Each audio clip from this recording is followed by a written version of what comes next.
So, hello and welcome everyone to Easy and Fun Learning. And I want to thank all those who are watching and loving my videos.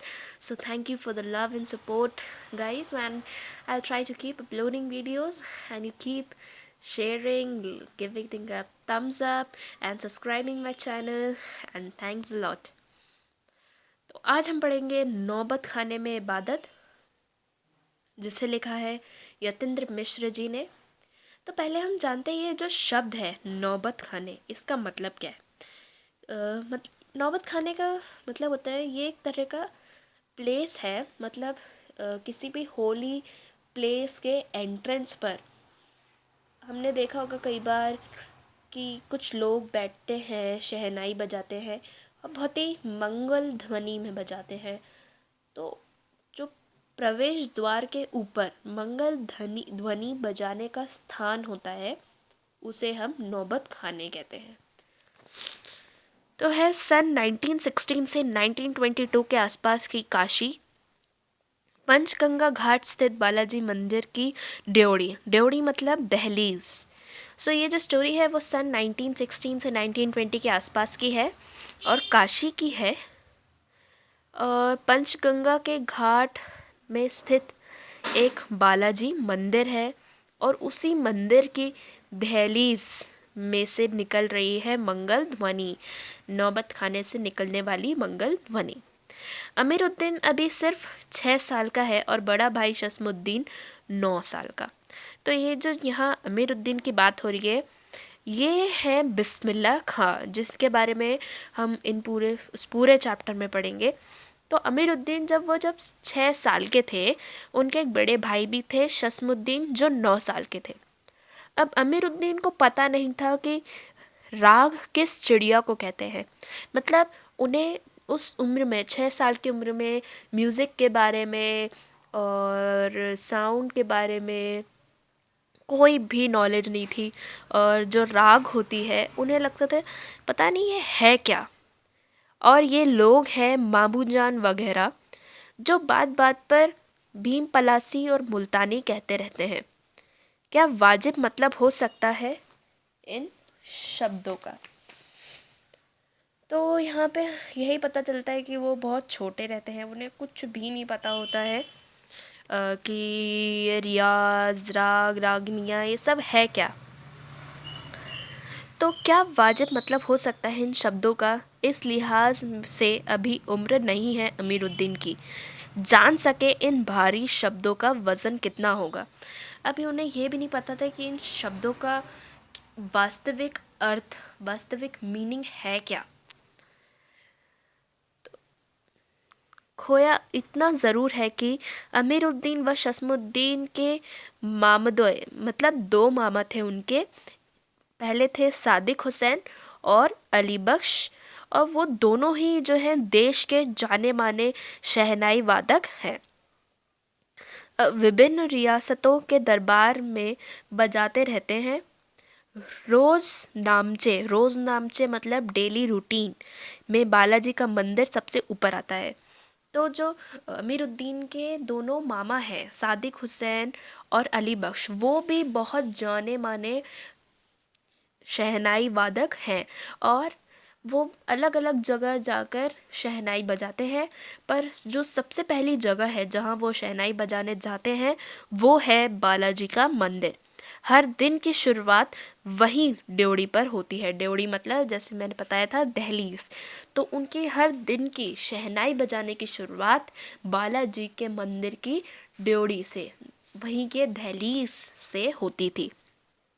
मंदिर के विग्रहों को पता नहीं कितनी समझ है, जो रोज़ बदल बदल कर मुल्तानी, कल्याण, ललित और कभी भैरव रागों को सुनते रहते।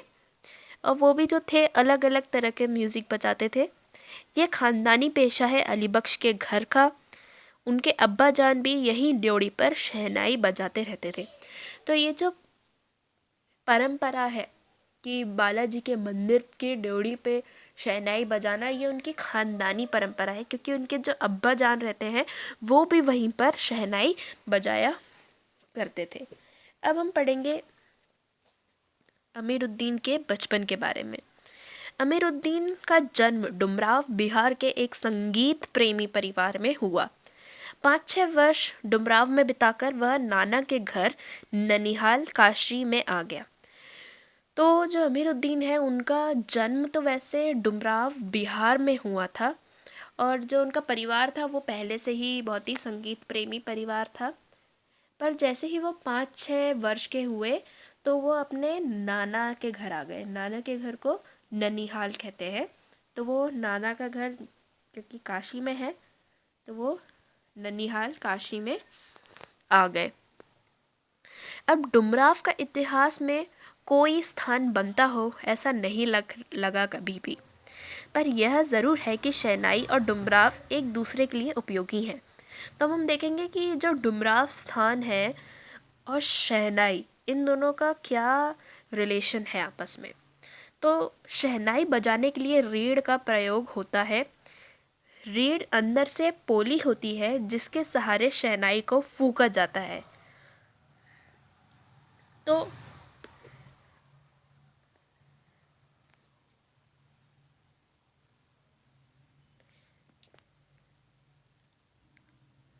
नरकट एक प्रकार की घास से बनाई जाती है जो डुमराव में मुख्यतः सोन नदी के किनारे पर पाई जाती है।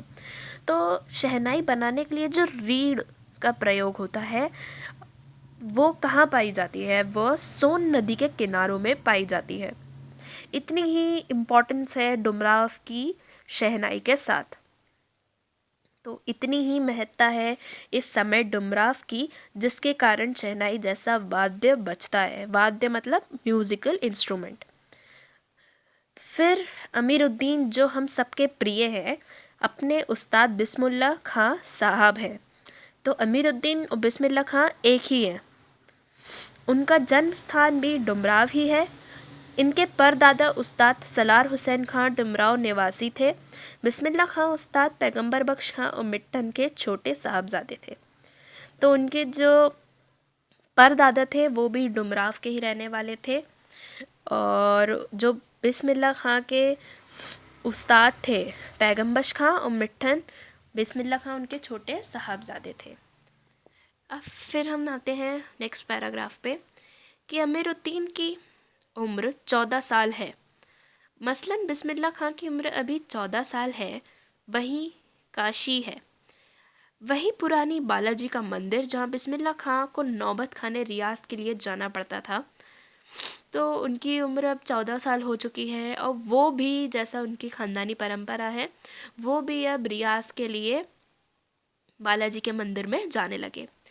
पर वो एक रास्ता है बालाजी मंदिर तक जाने का। यह रास्ता रसूलन बाई और बतुलन बाई के यहाँ से होकर जाता है। तो जिस रास्ते से वो बालाजी मंदिर की ओर जाते थे वो रास्ता जो है रसूलन बाई और बतुलन बाई के घर से होकर जाता था। इस रास्ते से अमीरुद्दीन को जाना अच्छा लगता था। अब ये जो रास्ता है, इस रास्ते से जाना अमीरुद्दीन को बहुत अच्छा लगता था। क्यों अच्छा लगता था? क्योंकि इस रास्ते में रसूलन बाई और बतुलन बाई का घर पड़ता था। इस रास्ते न जाने कितने तरह के बोल बनाव, कभी ठुमरी, कभी टप्पे, कभी दादरा के माफत ड्योढ़ी तक पहुंचते रहते हैं। रसूलन बाई और बतुलन जब गाती हैं तब अमीरुद्दीन को खुशी मिलती है। अपने ढेरों साक्षात्कारों में बिस्मिल्लाह खां साहब ने स्वीकार किया है कि उन्हें अपने जीवन के आरंभिक दिनों में संगीत के प्रति आसक्ति इन्हीं गायिका बहनों की सुनकर मिली है। तो अमीरुद्दीन यानी बिस्मिल्लाह खां बताते हैं कि जब वो उस राह से गुजर कर बालाजी के मंदिर जाते थे तो जो रसूलन बाई और बतुलन बाई है वो बहुत ही सुंदर गीत गाती थी, जिसे सुनकर उन्हें बहुत अच्छा लगता था। और साक्षात्कार का मतलब यहाँ होता है इंटरव्यूज़। तो कई इंटरव्यूज़ में बिस्मिल्लाह खां जी ने बताया है कि उनकी जो संगीत के लिए प्रेम जागृत हुआ है वो इन दोनों बहनों की वजह से ही उत्पन्न हुआ है। एक प्रकार से उनकी अबोध उम्र में अनुभव की स्लेट पर संगीत प्रेरणा की वर्णमाला रसूलन बाई और बतुलन बाई ने उकेरी थी। तो उनकी जो अभी जो कम उम्र थी उसमें संगीत के प्रति प्रेम और प्रेरणा इन दोनों बहनों ने ही उकेरी थी। अब आगे आप पार्ट 2 में देख सकते हैं। Thanks.